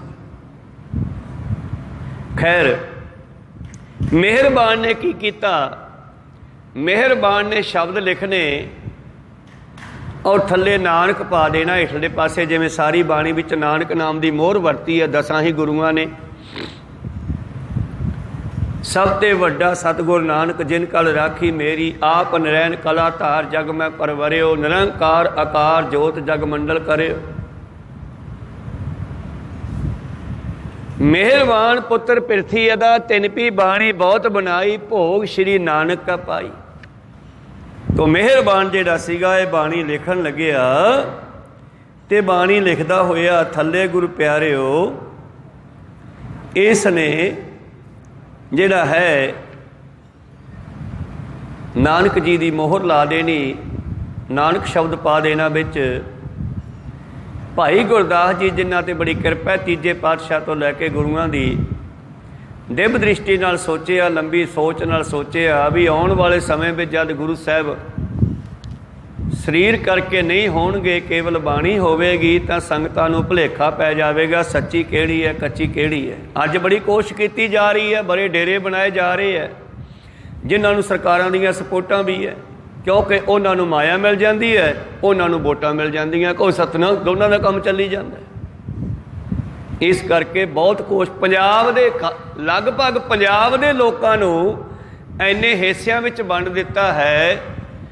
कोई किसे डेरे जाता, कोई किसे डेरे जाता, नित नवे उगरदे आ खुंबां वांगू, और थोड़ा बहुता आत्म ज्ञान लैके कितों ना कितों माड़ा मोटा हल्दी की गंढी लैके पंसारी बन बहिंदे आ, साडे कोल आओ असीं तुहानूं रब नाल मिला देंगे। बड़े उठे ते बड़े खत्म भी हो गए। पर यह सर्व कला सम्राट जो गुरुआं ने साजे है, श्री ग्रंथ साहिब जी महाराज धुरकी बाणी है, ये कदे खत्म होने वाली नहीं और किसी को गुमराह करने वाली भी नहीं है। जिमें लोग गुमराह करते हैं, बहुत सारे तो यह कह देंगे आ डेरियां वाले, जब मैं सुनदा बई ना तुहानूं तड़के उठ के नहाउण की लोड़ है, ना केस दाढ़ी रखण की लोड़ है, जो मर्जी उठो जो मर्जी सौ जाओ, ना गुरुद्वारे जाण की लोड़ है, ना नितनेम की लोड़ है, बस ऐं जे करके बह जिया करो। को सतनाम सी। तो ये चीज़ां जिहड़ियां खास करके जिथे गुरु नानक पातशाह जी के चरण पे आ, खास करके पंजाब जिहड़ा महा पंजाब सी, किसी वेले पाकिस्तान दे विच भी अद्धा रह गया, इन्हां सिखां नूं गुमराह करने वास्ते नित नवीं स्कीमां घड़ियां जांदियां, पर आपां अलर्ट रहना। जिवें भाई गुरदास जी अलर्ट सन, ताइयों पातशाह कहंदे आ ना, भाई गुरदास जी की बाणी, भाई गुरदास जी दीयां वारां उन्होंने सबईए कवित है जिहड़े इन्हों कुंजी दी वर दिता गया है। इस करके पहला तुसी गुरबाणी तो पहला भाई गुरदास दीयां वारां पढ़ लिओ, तुसी कदे भी गुमराह नहीं होंगे। गुरबाणी नूं खोलदा भाई साहब भाई गुरदास जी दे बचन, उन्हां दीयां वारां। ये वर पंजवें पातशाह ने दिता। खैर अगे चलदे आ। भाई गुरदास जी ने वेख्या जदों मेहरबान वर्गियां नूं लिख लिख के अपने कच्चे शब्द कच्ची बाणी थले पक्की नानक जी की मोहर ला देनी, आने वाले समय च यह भुलेखा पै जाना संगतां नूं, क्यों ना कुछ किया जाए। तो भाई साहब भाई गुरदास जी ने सतगुरु अर्जन देव महाराज ने सलाह की, महाराज की कारण है, की हो गया। ਪਾਤਸ਼ਾਹ ਕੁਝ ਇਹੋ ਜਿਹੇ ਲੋਕ ਆ ਪਖੰਡੀ ਜਿਹੜੇ ਆਪਣੀ ਮਨ ਮਰਜ਼ੀ ਦੇ ਸ਼ਬਦ ਲਿਖਦੇ ਆ, ਥੱਲੇ ਨਾਨਕ ਨਾਮ ਪਾ ਦਿੰਦੇ ਆ। ਆਉਣ ਵਾਲੇ ਸਮੇਂ ਵਿੱਚ ਸੰਗਤਾਂ ਨੂੰ ਭੁਲੇਖਾ ਪੈ ਜਾਣਾ ਕੱਚੀ ਕਿਹੜੀ ਹੈ ਤੇ ਪੱਕੀ ਕਿਹੜੀ ਹੈ। ਸਤਿਗੁਰ ਬਿਨਾ ਹੋਰ ਕੱਚੀ ਹੈ ਬਾਣੀ, ਬਾਣੀ ਤਾਂ ਕੱਚੀ ਸਤਿਗੁਰੂ ਬਾਝੋਂ। ਬਾਣੀ ਤਾਂ ਕੱਚੀ ਸਤਿਗੁਰੂ ਬਾਝੋਂ, ਹੋਰ ਕੱਚੀ ਬਾਣੀ। ਕਹਿੰਦੇ ਕੱਚੇ ਸੁਣਦੇ ਕੱਚੇ, ਕੱਚੀ ਆਖ ਵਖਾਣੀ। ਤੋ ਇਸ ਕਰਕੇ ਮਹਾਰਾਜ ਜੀ ਪ੍ਰਿਥੀ ਚੰਦ ਦਾ ਪੁੱਤਰ ਮਿਹਰਬਾਨ ਤੇ ਹੋਰ ਕਈ ਇਹੋ ਜਿਹੇ ਲੋਕ ਆਪਣੀ ਮਨਮਤ ਦੇ ਅੱਖਰ ਲਿਖਦੇ ਆ, ਸ਼ਬਦ ਲਿਖਦੇ ਆ, ਥੱਲੇ ਨਾਨਕ ਨਾਮ ਪਾ ਦਿੰਦੇ ਆ। ਬਾਣੀ ਵਿੱਚ ਮਿਲਾਵਟ ਹੋ ਜਾਣੀ ਹੈ। ਜਦੋਂ ਕੋਈ ਦੱਸਣ ਵਾਲਾ ਨਾ ਰਿਹਾ ਤੇ ਸੰਗਤਾਂ ਗੁੰਮਰਾਹ ਹੋ ਜਾਣਗੀਆਂ। ਹੁਣ ਕੀ ਕਰੀਏ? ਸਤਿਗੁਰੂ ਅਰਜਨ ਦੇਵ ਜੀ ਨੇ ਫਿਰ ਇਸ ਵਿਸ਼ੇ 'ਤੇ ਸੋਚਿਆ ਬਈ ਉਹ ਸਮਾਂ ਆ ਗਿਆ ਜਿਹੜਾ ਸਾਨੂੰ ਹੁਕਮ ਹੈ ਬਾਣੀ ਕਾ ਬੋਹਿਥਾ, ਉਹ ਕੰਮ ਕਰਨਾ ਚਾਹੀਏ। ਹੁਣ ਆਪਾਂ ਨੂੰ ਹੁਕਮ ਹੋ ਗਿਆ ਹੈ। ਕਹਿਣ ਲੱਗੇ ਵੀ ਇੱਦਾਂ ਕਰੀਏ, ਜਿਹੜੀ ਗੁਰੂਆਂ ਦੀ ਬਾਣੀ ਹੈ ਪਹਿਲੇ ਪਾਤਸ਼ਾਹ ਤੋਂ ਲੈ ਕੇ ਸਾਥੋਂ ਪਹਿਲਾਂ ਜੋ ਰਚੀ ਗਈ, ਦੂਜੇ ਨੇ ਤੀਜੇ ਨੇ ਜੋ ਵੀ ਰਚੀ, ਸਾਡੇ ਪਿਤਾ ਜੀ ਨੇ ਜੋ ਰਚੀ, ਉਹ ਸਾਰੀ ਬਾਣੀ ਨੂੰ ਆਪਾਂ ਇੱਕ ਬੀੜ ਵਿੱਚ, ਬੀੜ ਹੁੰਦਾ ਇੱਕ ਜਿਲਦ, ਬੀੜਨਾ ਇਕੱਠਾ ਕਰਨਾ, ਇੱਕ ਬੀੜ ਵਿੱਚ ਇਕੱਠੀ ਕਰ ਲਈਏ। ਫਿਰ ਨਹੀਂ ਮਿਲਾਵਟ ਹੋ ਸਕੇਗੀ। ਅਸੀਂ ਉਹ 'ਤੇ ਮੋਹਰ ਲਾ ਦਿਆਂਗੇ, ਬਸ ਇਹੀ ਬਾਣੀ ਸਾਡੀ ਹੈ, ਬਾਕੀ ਜੋ ਮਰਜ਼ੀ ਰਚੀ ਜਾਵੇ ਕੋਈ ਫਿਰ ਸਾਨੂੰ ਕੋਈ ਫਿਕਰ ਨਹੀਂ। ਤੇ ਉਹ ਬਾਣੀ ਜਿਹੜੀ ਪਹਿਲੇ ਗੁਰੂਆਂ ਦੀ ਹੈ ਉਹ ਸਤਿਗੁਰੂ ਅਮਰਦਾਸ ਜੀ ਦੇ ਵੱਡੇ ਪੁੱਤਰ ਬਾਬਾ ਮੋਹਨ ਜੀ ਦੇ ਕੋਲ ਆ, ਗੋਇੰਦਵਾਲ ਸਾਹਿਬ। ਕਹਿੰਦੇ ਜੀ ਫਿਰ ਲੈ ਕੇ ਆਈਏ, ਮੈਂ ਜਾ ਕੇ ਲੈ ਆਉਣਾ। ਕਹਿੰਦੇ ਚਾਹੋ ਤੁਸੀਂ ਲਿਆਓ। ਕਹਿੰਦੇ ਭਾਈ ਗੁਰਦਾਸ ਜੀ ਪਹਿਲਾਂ ਚਲੇ ਗਏ, ਗੁਰਦੁਆਰਾ ਚੁਬਾਰਾ ਸਾਹਿਬ ਪਹੁੰਚੇ, ਜੋ ਗੋਇੰਦਵਾਲ ਸਾਹਿਬ ਵਿੱਚ ਜਿੱਥੇ ਪਾਤਸ਼ਾਹ ਦੇ ਘਰ ਸਨ। ਚੁਬਾਰੇ ਵਿੱਚ ਗਏ, ਚੁਬਾਰੇ ਦਾ ਗੇਟ ਲੱਗਿਆ ਹੋਇਆ। ਜਦ ਗੇਟ ਲੱਗਿਆ ਹੋਇਆ, ਗੇਟ ਅੰਦਰੋਂ ਬੰਦ ਹੈ, ਕੁੰਡਾ ਅੰਦਰੋਂ ਲੱਗਿਆ, ਖੁੱਲ੍ਹਦਾ ਨਹੀਂ। ਇਹ ਖੜਕਾਉਣ ਲੱਗੇ। ਇਤਨੇ ਮਾਮਾ ਮੋਹਰੀ ਜੀ ਥੱਲੇ ਰਹਿਣ ਸਨ ਵਿਹੜੇ 'ਚ, ਉਹਨੂੰ ਪਤਾ ਲੱਗਿਆ ਵੀ ਇਹ ਗੇਟ ਖੜਕਾ ਰਹੇ ਨੇ। ਭੱਜ ਕੇ ਜਾ ਕੇ ਰੋਕਿਆ। ਕਹਿੰਦੇ ਮਾਮਾ ਜੀ ਰੋਕੋ ਰੋਕੋ, ਗੇਟ ਨਾ ਖੜਕਾਓ। ਇਹ ਬਾਬਾ ਮੋਹਨ ਜਿਹੜਾ ਹੈ ਨਾ ਬੜਾ ਮਸਤ ਹੈ ਤੇ ਪਰਮੇਸ਼ਰ ਨਾਲ ਇੱਕਮਿਕ ਹੋ ਚੁੱਕਿਆ। ਇਹਦੇ ਮੁਖ 'ਚੋਂ ਜੋ ਨਿਕਲਿਆ ਉਹ ਪਾਰ ਹੀ ਜਾਣਾ। ਫਿਰ ਇਹ ਆਪਦੀ ਮਰਜ਼ੀ ਮਸਤੀ ਦੇ ਨਾਲ ਹੀ ਗੇਟ ਖੋਲ੍ਹਦੇ ਆ, ਅਸੀਂ ਵੀ ਨਹੀਂ ਇਹਨਾਂ ਨੂੰ ਬੁਲਾਉਂਦੇਗੇ। ਤੋ ਭਾਈ ਗੁਰਦਾਸ ਜੀ ਵਾਪਸ ਆ ਗਏ। ਫਿਰ ਕਹਿੰਦੇ ਬਾਬਾ ਬੁੱਢਾ ਜੀ ਨੂੰ ਭੇਜਿਆ। ਉਹਨਾਂ ਨੇ ਜਾ ਕੇ ਗੇਟ ਤਾਂ ਖੋਲ੍ਹ ਲਿਆ। ਅੰਦਰ ਜਾ ਕੇ ਜਦ ਜਗਾਉਣ ਲੱਗੇ ਤੇ ਉਦੋਂ ਵੀ ਉਹਨਾਂ ਨੇ ਧਿਆਨ ਨਾਲ ਖੋਲ੍ਹਿਆ। ਚੌਂਕੜਾ ਮਾਰ ਕੇ ਬੈਠੇ ਸਿਮਰਨ ਦੇ ਵਿੱਚ, ਪਰਮੇਸ਼ਰ ਨਾਲ ਜੁੜ ਕੇ ਧਿਆਨ ਨਾਲ ਖੋਲ੍ਹਿਆ। ਗੁਰੂ ਪਿਆਰਿਓ, ਮਾਮਾ ਮੋਹਰੀ ਨੇ ਸਮਝਾਇਆ ਬਾਬਾ ਜੀ ਐਦਾਂ ਨਹੀਂ ਇਹ ਉੱਠਦੇ। ਕਹਿੰਦੇ ਅਸੀਂ ਆਏ ਸੀ ਪੋਥੀਆਂ ਲੈਣ। ਕਹਿੰਦੇ ਆਪਦੀ ਮਰਜ਼ੀ ਦੇ ਨਾਲ ਹੀ ਜਾਗਣਗੇ, ਇਉਂ ਨਹੀਂ ਇਹ ਉੱਠਦੇ। ਫਿਰ ਕੀ ਕਰੀਏ? ਤਾਂ ਉਸ ਵੇਲੇ ਗੁਰੂ ਪਿਆਰਿਓ ਧੰਨ ਧੰਨ ਸ਼੍ਰੀ ਗੁਰੂ ਅਰਜਨ ਦੇਵ ਮਹਾਰਾਜ ਜੀ ਦੇ ਕੋਲ ਵਾਪਸ ਆ ਗਏ।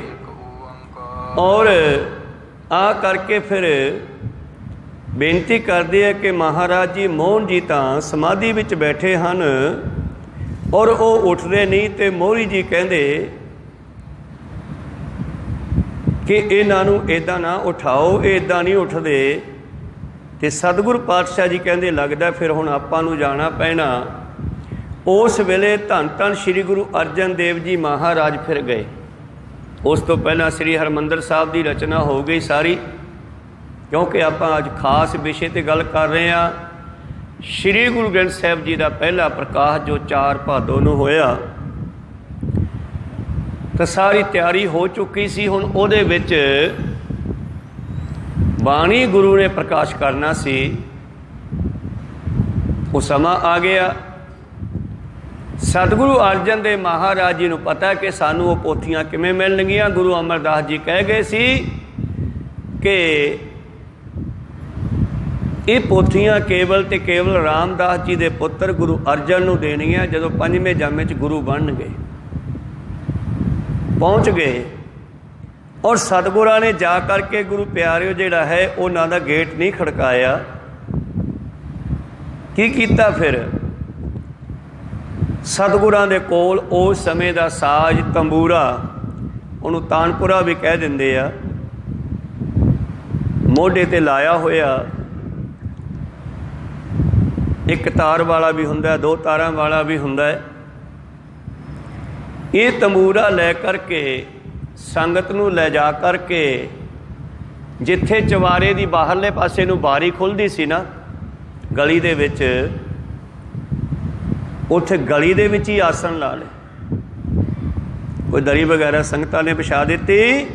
ਸਤਿਗੁਰ ਕਹਿੰਦੇ ਉਸ ਗਲੀ ਦੇ ਵਿੱਚ ਹੀ ਬੈਠ ਗਏ ਤੇ ਤੰਬੂਰਾ ਮੋਢੇ ਨਾਲ ਲਾ ਕਰਕੇ ਉਹਨਾਂ ਨੇ ਇੱਕ ਸ਼ਬਦ ਉਚਾਰਿਆ, ਗੌੜੀ ਮਹੱਲਾ ਪੰਜਵਾ, ਮੋਹਣ ਤੇਰੇ ਉੱਚੇ ਮੰਦਰ ਮਹਿਲ ਅਪਾਰਾ। ਗੁਰਬਾਣੀ ਡਬਲ ਅਰਥ ਰੱਖਦੀ ਆ। ਮੋਹਣ ਪਰਮੇਸ਼ਰ ਦਾ ਨਾਮ ਵੀ ਹੈ ਤੇ ਮੋਹਣ ਇੱਥੇ ਬਾਬਾ ਮੋਹਨ ਜੀ ਦਾ ਨਾਮ ਵੀ ਹੈ। ਇੱਥੇ ਮੋਹਣ ਸ਼ਬਦ ਦਾ ਲੈ ਕੇ ਨਾਮ ਕਹਿ ਰਹੇ ਹਨ, ਮੋਹਣ ਤੇਰੇ ਉੱਚੇ ਮੰਦਰ ਮਹਿਲ ਅਪਾਰਾ, ਮੋਹਣ ਤੇਰੇ ਸੋਹਣ ਦੁਆਰ ਜੀਓ ਸੰਤ ਧਰਮਸ਼ਾਲਾ। ਮੋਹਨ ਜੀ ਤੁਹਾਡੇ ਮੰਦਰ ਬੜੇ ਉੱਚੇ ਹਨ, ਮਹਿਲ ਬੜੇ ਉੱਚੇ ਹਨ। ਹੇ ਮੋਹਨ, ਜਿੱਥੇ ਸਤਸੰਗ ਹੁੰਦੀ ਹੈ ਧਰਮਸ਼ਾਲਾ ਵਿੱਚ, ਉਹ ਜਗ੍ਹਾ ਵੀ ਸੋਹਣੀ ਲੱਗਦੀ ਹੈ, ਉਹ ਮਨੁੱਖ ਵੀ ਸੋਹਣੇ ਲੱਗਦੇ ਹੈ। ਸੇਈ ਸੁੰਦਰ ਸੋਹਣੇ ਸਾਧ ਸੰਗ ਜਿਨ ਬਹਿਣੇ, ਸੱਜਣ ਸੱਚਾ ਪਾਤਸ਼ਾਹ ਸਿਰ ਸ਼ਾਹਾਂ ਦੇ ਸ਼ਾਹੋ, ਜਿਸ ਪਾਸ ਬੈਠੀਆਂ ਸੋਹੀ ਹੈ ਸਭਨਾ ਨਾਵੇ ਸਾਹੋ। ਤੇਰੀ ਧਰਮਸ਼ਾਲਾ ਬੜੀ ਸੁੰਦਰ ਹੈ। ਧਰਮਸ਼ਾਲ ਅਪਾਰ ਦਇਆਲ ਹੈ, ਦਿਆਲੂ ਕਿਰਪਾਲੂ ਪਰਮੇਸ਼ਰ ਪਰਮਾਤਮਾ ਮੋਹਨ ਠਾਕੁਰ ਸਦਾ ਕੀਰਤਨ ਗਾਵੇ। ਜਿੱਥੇ ਤੇਰੀ ਧਰਮਸ਼ਾਲਾ ਵਿੱਚ ਕੀਰਤਨ ਹੁੰਦਾ ਹੈ ਉਹ ਸੋਹਣੀ ਲੱਗਦੀ ਹੈ ਧਰਮਸ਼ਾਲਾ, ਜਿੱਥੇ ਧਰਮ ਦਾ ਹੀ ਬੋਲਬਾਲਾ ਹੈ। ਜੈ ਸਤਿਗੁਰੂ ਤੈ ਸਤਸੰਗਤ ਬਣਾਈ, ਜੈ ਸਤਿਗੁਰੂ ਤੈ ਕੇਵਲ ਹਰ ਕੀਰਤਨ ਗਾਈ। ਜਿਵੇਂ ਇੱਥੇ ਸਤਿਗੁਰੂ ਹੈ, ਇੱਥੇ ਕੇਵਲ ਤੇ ਕੇਵਲ ਗੁਰੂ ਜਸ ਹੋ ਸਕਦਾ, ਹੋਰ ਗੱਲ ਨਹੀਂ। ਉਹ ਧਰਮਸ਼ਾਲਾ, ਉਹ ਤੇਰਾ ਦੁਆਰਾ, ਉਹ ਤੇਰਾ ਅਸਥਾਨ ਬੜਾ ਸੋਹਣਾ ਲੱਗਦਾ ਹੈ, ਜਿੱਥੇ ਤੈਨੂੰ ਗਾਇਆ ਜਾਂਦਾ ਹੈ, ਜੈ ਸਾਧ ਸੰਤ ਇਕੱਤਰ ਹੋਵੇ ਤਹਾਂ ਤੁਝੇ ਧਿਆਵੇ। ਹੇ ਮੋਹਨ, ਜਿੱਥੇ ਸੰਗਤ ਇਕੱਠੀ ਹੁੰਦੀ ਹੈ ਉੱਥੇ ਤੈਨੂੰ ਯਾਦ ਕਰਦੀ ਹੈ। ਕਰ ਦਇਆ ਮਾਇਆ ਦਿਆਲ ਸੁਆਮੀ, ਹੋ ਦੀਨ ਕਿਰਪਾਰਾ। ਦਇਆ ਕਰੋ ਸਾਡੇ ਤੇ, ਕਿਰਪਾਲੂ ਦਿਆਲੂ, ਕਿਰਪਾ ਕਰੋ। ਸਤਿਗੁਰੂ ਅਰਜਨ ਦੇਵ ਮਹਾਰਾਜ ਜੀ ਇੱਦਾਂ ਦੋ ਤਾਰੇ ਦੇ ਨਾਲ, ਤੰਬੂਰੇ ਦੇ ਨਾਲ ਤਾਰ ਵਜਾ ਕੇ ਇਸ ਸ਼ਬਦ ਨੂੰ ਗਾ ਰਹੇ ਨੇ, ਬਿਨਵੰਤ ਨਾਨਕ ਦਰਸ ਪਿਆਸੇ ਮਿਲ ਦਰਸ਼ਨ ਸੁਖ ਸਾਰਾ। ਹੇ ਮੋਹਨ ਜੀ, ਅਸੀਂ ਦਰਸ਼ਨਾਂ ਲਈ ਆਏ ਹਾਂ, ਸਾਨੂੰ ਦਰਸ਼ਨ ਦਿਓ, ਕਿਉਂਕਿ ਤੁਹਾਡੇ ਦਰਸ਼ਨਾਂ ਵਿੱਚ ਹੀ ਸੁੱਖ ਹੈ। ਇਹ ਸ਼ਬਦ ਉਚਾਰਨ ਕਰਕੇ ਜਦ ਬਾਰ-ਬਾਰ ਬਾਬਾ ਮੋਹਨ ਜੀ ਨੂੰ ਉਚਾਰਨ ਕੀਤਾ ਗਿਆ ਨਾ, ਤੇ ਮੋਹਨ ਸ਼ਬਦ ਉਹਨਾਂ ਦੇ ਕੰਨਾਂ ਵਿੱਚ ਜਦ ਵੱਜਿਆ ਜਾ ਕੇ, ਸੰਗੀਤ ਦੀਆਂ ਧੁਨਾਂ ਵੱਜੀਆਂ ਕੰਨਾਂ ਵਿੱਚ, ਉੱਠ ਖੜੇ ਸਮਾਧੀ ਚੋਂ। ਸਮਾਧੀ ਚੋਂ ਉੱਠ ਕੇ ਤੇ ਗੇਟ ਦੀ ਬਾਹਰਲੀ ਬਾਰੀ ਖੋਲ੍ਹ ਲਈ ਗਲੀ ਕੰਨੀ, ਤੇ ਗਲੀ ਕੰਨੀ ਬਾਰੀ ਖੋਲ੍ਹ ਕੇ ਨਾ ਲੱਗ ਪਏ ਝੜਕਣ। ਉਹ ਤਾਂ ਬਾਬਾ ਮੋਹਨ ਜੀ ਕਹਿੰਦੇ ਬਾਰੀ ਚੋਂ, ਕਹਿੰਦੇ ਚੰਗਾ ਪਖੰਡ ਫੜਿਆ। ਪਹਿਲਾਂ ਤੇਰਾ ਪਿਤਾ ਸਾਡੇ ਕੋਲੋਂ ਗੱਦੀ ਲੈ ਗਿਆ, ਸਾਡਾ ਹੱਕ ਬਣਦਾ ਸੀਗਾ, ਕਿਉਂਕਿ ਥੋੜ੍ਹਾ ਗੁੱਸਾ ਹੀ ਮਨ ਵਿੱਚ ਰੱਖੀ ਬੈਠੇ ਸੀਗੇ ਵੀ ਗੱਦੀ ਅਸੀਂ ਲੈਣੀ ਸੀ। ਪਰ ਜੋ ਦੇਤੀ ਪਿਤਾ ਨੇ, ਫਿਰ ਚੁੱਪ ਕਰ ਗਏ। ਕਹਿੰਦੇ ਜਿਸ ਵੇਲੇ ਇਹਨਾਂ ਨੇ ਇਸ ਤਰ੍ਹਾਂ ਝੜਕਣਾ ਸ਼ੁਰੂ ਕੀਤਾ, ਹੁਣ ਬਾਣੀ ਮੇਰੇ ਕੋਲੇ ਬਚੀ ਸੀ, ਉਹ ਤੁਸੀਂ ਲੈਣ ਆ ਗਏ। ਜਦੋਂ ਕਹਿੰਦੇ ਇੱਦਾਂ ਦੇ ਬਚਨ ਬਾਬਾ ਮੋਹਨ ਜੀ ਨੇ ਗੁਰੂ ਪਿਆਰਿਓ ਕੀਤੇ, ਤੇ ਸਤਿਗੁਰੂ ਅਰਜਨ ਦੇਵ ਜੀ ਮਹਾਰਾਜ ਉਹਨਾਂ ਦੀਆਂ ਇਹ ਗੱਲਾਂ ਸੁਣ ਕੇ ਗੁੱਸਾ ਨਹੀਂ ਕੀਤਾ। ਪਤਾ ਕੀ ਕਹਿੰਦੇ? ਤੁਹਾਡੇ ਬਚਨ ਬੜੇ ਸੁੰਦਰ ਹੈ। ਕਹੋ ਸਤਨਾਮ ਸ੍ਰੀ। ਸ਼ਾਇਦ ਉਹ ਪਰਖਦੇ ਹੋਣ, ਉਹਨਾਂ ਦੀਆਂ ਉਹ ਜਾਣੇ। ਸਮੁੰਦਰ ਦਾ ਅੰਤ ਤਾਂ ਆਪਾਂ ਨਹੀਂ ਪਾ ਸਕਦੇ, ਜਿੰਨੇ ਕੁ ਵਿੱਚ ਡੁੱਬ ਸਕੀ ਉਹਨੇ ਕੁ ਡੁੱਬ ਜਾਈਦਾ। ਚੁੱਭੀਆਂ ਮਾਰ ਕੇ ਜੋ ਮੋਤੀ ਨਿਕਲਣ ਆਪਣਾ ਭਲਾ ਹੈ। ਸਮੁੰਦਰ ਦਾ ਅੰਤ ਨਹੀਂ ਪਾਇਆ ਜਾਂਦਾ, ਡੁੱਬ ਕੇ ਆਨੰਦ ਮਾਣਿਆ ਜਾ ਸਕਦਾ। ਤਾਂ ਗੁਰੂ ਪਿਆਰਿਓ, ਗੁਰੂ ਅਰਜਨ ਦੇਵ ਜੀ ਕਹਿੰਦੇ, ਮੋਹਨ ਤੇਰੇ ਬਚਨ ਅਨੂਪ ਚਾਲ ਨਿਰਾਲੀ। ਤੇਰੇ ਬਚਨ ਬੜੇ ਸੁੰਦਰ ਹਨ, ਤੇਰੀ ਚਾਲ ਬੜੀ ਸੋਹਣੀ ਹੈ। ਮੋਹਨ ਤੂੰ ਮਾਨੈ ਏਕ ਜੀ ਅਵਰ ਸਵਰਾਲੀ। ਵਾਹ ਮੋਹਨ, ਤੂੰ ਇੱਕ ਪਰਮੇਸ਼ਰ ਨੂੰ ਮੰਨਣ ਵਾਲਾ ਹੈ, ਹੋਰ ਕਿਸੇ ਨੂੰ ਕੁਛ ਨਹੀਂ ਸਮਝਦਾ। ਚੰਗੀ ਗੱਲ ਹੈ, ਪੂਜਾ ਅਕਾਲ ਕੀ ਪਰਚਾ ਸ਼ਬਦ ਕਾ ਇੱਕ ਨਾਲ ਜੁੜਨਾ ਚਾਹੀਏ। ਤੂੰ ਕੇਵਲ ਤੇ ਕੇਵਲ ਇੱਕ ਪਰਮੇਸ਼ਰ ਨੂੰ ਮੰਨਦਾ ਹੈ। ਕਿਹੜੇ ਨੂੰ? ਦੁਨੀਆ ਵਿੱਚ ਬੜੇ ਰੱਬ ਬਣਾਏ ਹੋਏ ਆ ਦੁਨੀਆ ਨੇ, ਪਰ ਮੈਂ ਤਾਂ ਇੱਕ ਅਕਾਲ ਨੂੰ ਮੰਨਦਾ। ਗੁਰੂ ਅਰਜਨ ਦੇਵ ਜੀ ਕਹਿੰਦੇ, ਤੁਸੀਂ ਇੱਕ ਉਸ ਨੂੰ ਮੰਨਦੇ ਹੋ ਜਿਹੜਾ ਅਲੱਖ ਹੈ, ਅਲੇਖ ਹੈ, ਜਿਹੜਾ ਚੱਕਰ ਚਿਹਨ ਅਰ ਵਰਨ ਜਾਤੀ ਅਰ ਪਾਤ ਨਾਹਿਨ ਜੇ ਰੂਪ ਰੰਗ ਅਰ ਰੇਖ ਪੇ ਕੋ ਕਹਿ ਨਾ ਸਕਤ ਕੇ। ਤੂੰ ਉਸ ਨੂੰ ਮੰਨਦਾ ਹੈ। ਮਾਨੇ ਤਾਂ ਏਕ ਅਲੇਖ ਠਾਕੁਰ ਜਿਨੇ ਸਭ ਕਲ ਧਾਰੀਆ, ਜਿਨੇ ਸਾਰੀਆਂ ਸ਼ਕਤੀਆਂ ਧਾਰਨ ਕੀਤੀਆਂ। ਤੁਧ ਬਚਨ ਗੁਰ ਕੇ ਵਸ ਕੀਆ। ਤੁਸੀਂ ਗੁਰੂ ਦੇ ਬਚਨਾਂ ਨੂੰ ਵਸ ਕਰ ਲਿਆ ਤੇ ਮੈਨੂੰ ਵੀ ਵਸ ਕਰ ਲਿਆ। ਤੇ ਗੁਰੂ ਦੇ ਬਚਨ ਜੋ ਪੋਥੀਆਂ ਵਿੱਚ ਤੁਹਾਡੇ ਕੋਲ ਹਨ, ਉਹਨਾਂ ਕਰਕੇ ਮੈਂ ਵੀ ਤੁਹਾਡੇ ਵਸ ਹੋ ਗਿਆ। ਜੋ ਮਰਜ਼ੀ ਕਹਿ ਲਓ, ਤੁਹਾਡੇ ਬਚਨ ਸੁੰਦਰ ਹੈ। ਕਹੋ ਸਤਨਾਮ ਸ੍ਰੀ। ਜੋ ਮਰਜ਼ੀ ਕਹਿ ਲਓ। ਤੁਧ ਬਚਨ ਗੁਰ ਕੇ ਵਸ ਕੀਆ, ਆਦਿ ਪੁਰਖ ਬਨਵਾਰੀਆ। ਹੋ ਪਰਮੇਸ਼ਰ, ਤੂੰ ਗੁਰੂਆਂ ਦੇ ਵਸ ਵਿੱਚ ਹੈ। ਮੇਰੀ ਬਾਂਦੀ ਭਗਤ ਛਡਾਵੇ, ਬੰਧ ਹੈ ਭਗਤ ਨਾ ਛੂਟੈ ਮੋਹੇ। ਇੱਕ ਸਮੇਂ ਮੋਕੋ ਗਏ ਬਾਂਧੇ, ਤੌਫਨ ਮੋਹ ਪੈ ਜਵਾਬ ਨਾ ਹੋਏ। ਤੂੰ ਆਪ ਚੱਲਿਆ ਆਪ ਰਹਿਆ, ਆਪ ਸਭ ਕਲ ਧਾਰੀਆ। ਤੂੰ ਆਪ ਹੀ ਅਮਰਦਾਸ ਹੈ, ਜੋਤੀ ਜੋਤ ਸਮਾ ਗਿਆ, ਸੱਚਖੰਡ ਚਲਿਆ ਗਿਆ। ਤੂੰ ਆਪ ਹੀ ਮੋਹਨ ਰੂਪ ਹੋ ਕੇ ਚੁਬਾਰੇ 'ਚ ਬਹਿ ਗਿਆ ਹੈ। ਪੋਥੀਆਂ ਦੇ ਕੋਲ ਪਿਤਾ ਤੇ ਪੁੱਤਰ 'ਚ ਕੋਈ ਫਰਕ ਨਹੀਂ ਹੈ। ਸਾਰੀਆਂ ਸ਼ਕਤੀਆਂ ਤੇਰੇ ਕੋਲ ਵੀ ਹਨ ਤੇ ਉਹਨਾਂ ਕੋਲ ਵੀ ਸਨ। ਬਿਨਵੰਤ ਨਾਨਕ ਪੈਜ ਰਾਖੋ, ਸਭ ਸੇਵਕ ਸਨ ਤੁਹਾਰੀਆ। ਇਹ ਨਾਨਕ ਤੁਹਾਡੇ ਚਰਨਾਂ ਵਿੱਚ ਆਇਆ, ਇਹ ਸੇਵਕ ਤੁਹਾਡੇ ਕੋਲ ਆਏ ਨੇ, ਕਿਰਪਾ ਕਰਕੇ ਸਾਡੀ ਲਾਜ ਰੱਖੋ। ਜਦੋਂ ਵੇਖਿਆ ਨਾ, ਬਈ ਮੈਂ ਤਾਂ ਇੰਨਾ ਝਿੜਕਿਆ ਪਰ ਇਹ ਇੰਨਾ ਠੰਡਾ, ਕਮਾਲ ਹੋ ਗਈ। ਤੋ ਬਾਬਾ ਮੋਹਨ ਜੀ ਵੀ ਪ੍ਰਭਾਵਿਤ ਹੋ ਗਏ ਤੇ ਕਹਿੰਦੇ ਆਪਣੇ ਸੀਸ ਤੇ ਰੱਖ ਕੇ ਪੋਥੀਆਂ ਚੁਬਾਰਾ ਸਾਹਿਬ 'ਚੋਂ ਬਾਹਰ ਪੌੜੀਆਂ ਉਤਰਨ ਲੱਗੇ। ਤਾਂ ਗੁਰੂ ਅਰਜਨ ਦੇਵ ਜੀ ਨੇ ਫਿਰ ਅਗਲਾ ਪਦਾ ਉਚਾਰਿਆ, ਮੋਹਨ ਤੁਧ ਸਤ ਸੰਗਤ ਧਿਆਵੈ ਦਰਸ ਤਿਹਾਨਾ। ਹੇ ਮੋਹਨ ਬਾਬਾ, ਤੈਨੂੰ ਸਾਰੀ ਸੰਗਤ ਧਿਆ ਰਹੀ ਹੈ ਦਰਸ਼ਨਾਂ ਦੇ ਲਈ। ਮੋਹਨ ਜਮ ਨੇੜ ਨਾ ਆਵੇ, ਤੁਧ ਜਪੈ ਨਿਦਾਨਾ।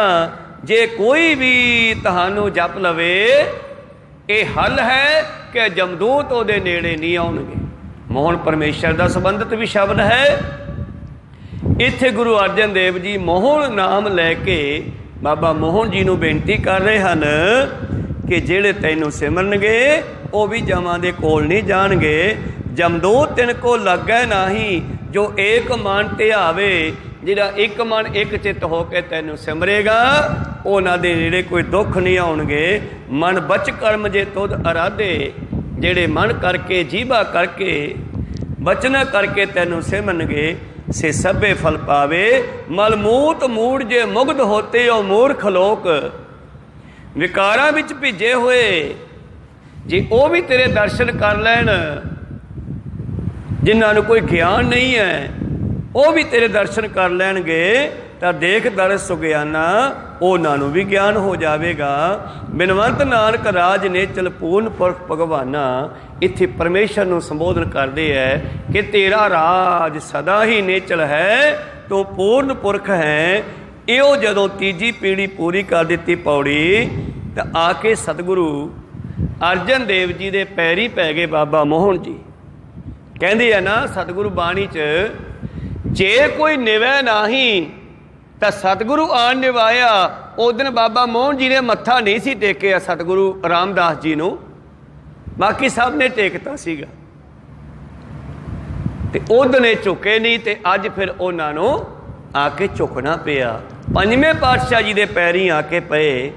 ਸਤਿਗੁਰ ਪੁਰਖ ਜੇ ਬੋਲਿਆ, ਗੁਰਸਿੱਖਾਂ ਮੰਨ ਲਈ ਰਜਾਏ ਜੀਓ, ਮੋਹਰੀ ਪੁੱਤ ਸਨਮੁਖ ਹੋਇਆ, ਰਾਮਦਾਸੈ ਪੈਰੀ ਪਾਏ ਜੀਓ।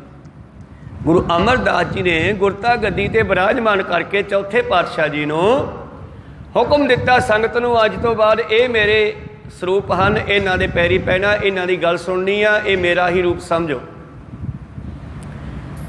ਤਾਂ ਕੋਈ ਜਦ ਨਾ ਉੱਠਿਆ ਤੇ ਸਭ ਤੋਂ ਪਹਿਲਾਂ ਬਾਬਾ ਬੁੱਢਾ ਜੀ ਨੂੰ ਗੱਦੀ ਦਾ ਤਿਲਕ ਦੇਣ ਦਾ ਹੁਕਮ ਹੋਇਆ।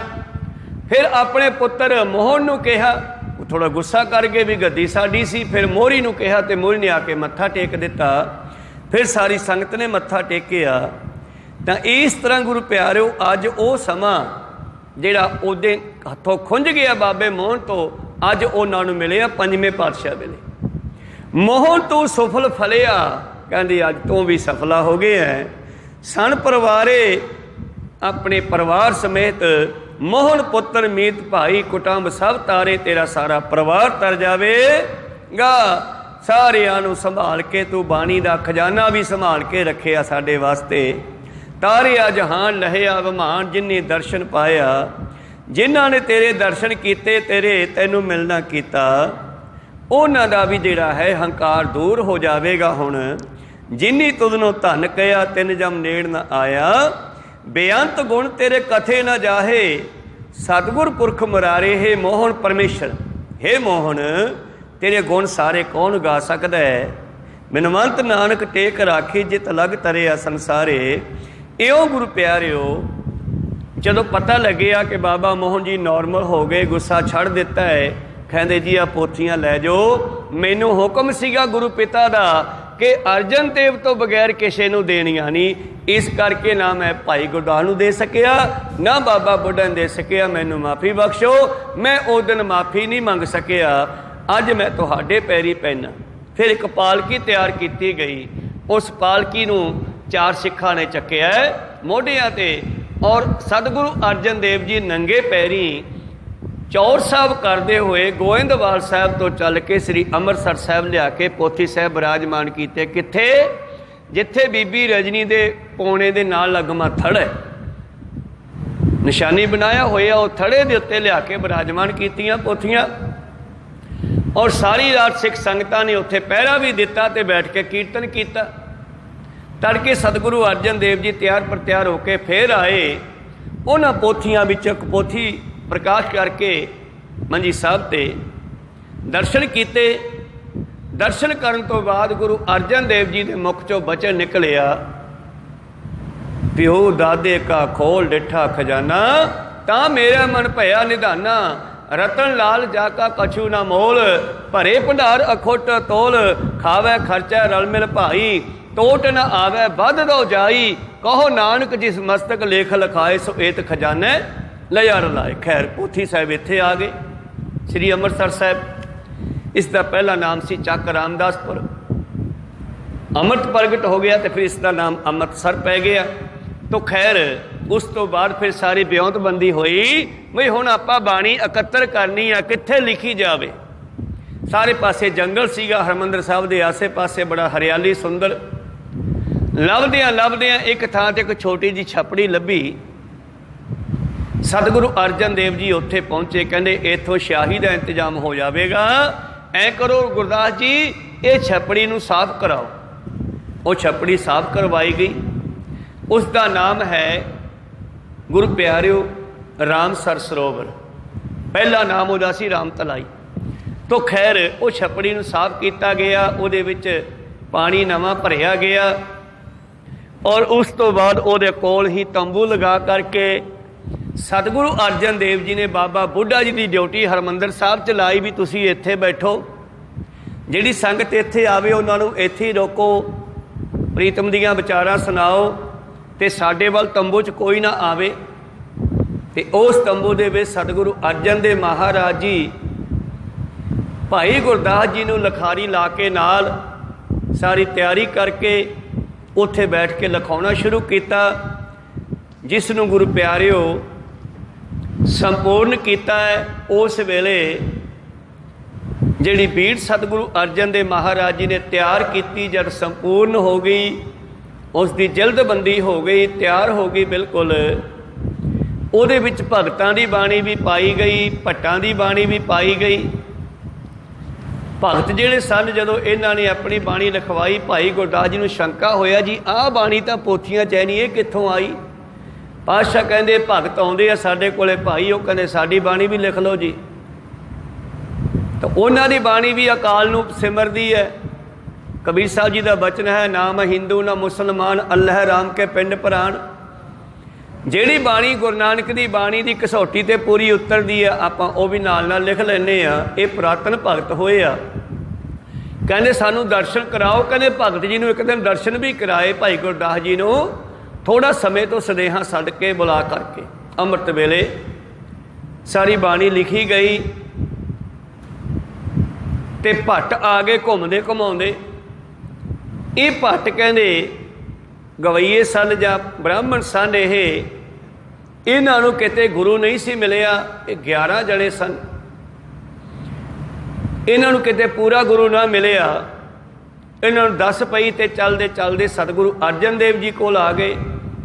ਤੇ ਜਦੋਂ ਇਹ ਗੁਰੂ ਅਰਜਨ ਦੇਵ ਮਹਾਰਾਜ ਜੀ ਨੂੰ ਮਿਲੇ, ਕਹਿੰਦੇ ਮਹਾਰਾਜ ਸਾਡੇ 'ਤੇ ਕਿਰਪਾ ਕਰੋ, ਸਾਨੂੰ ਕਿਤੇ ਪੂਰਨ ਗੁਰੂ ਨਹੀਂ ਮਿਲਿਆ, ਆਪਣੇ ਚਰਨੀ ਲਾਓ। ਅਸੀਂ ਵੀ ਕੁਝ ਬਚਨ ਉਚਾਰਦੇ ਆ। ਪਾਤਸ਼ਾਹ ਕਹਿੰਦੇ ਸੁਣਾਓ।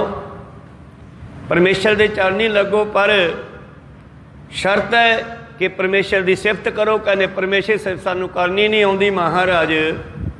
ਤਾਂ ਪਹਿਲਾਂ ਸਵਈਏ ਗੁਰੂ ਅਰਜਨ ਦੇਵ ਜੀ ਨੇ ਉਚਾਰ ਕੀਤੇ, ਜੋ ਸਵਈਏ ਲਿਖੇ ਨਾ ਅਖੀਰ 'ਤੇ ਜਾ ਕੇ।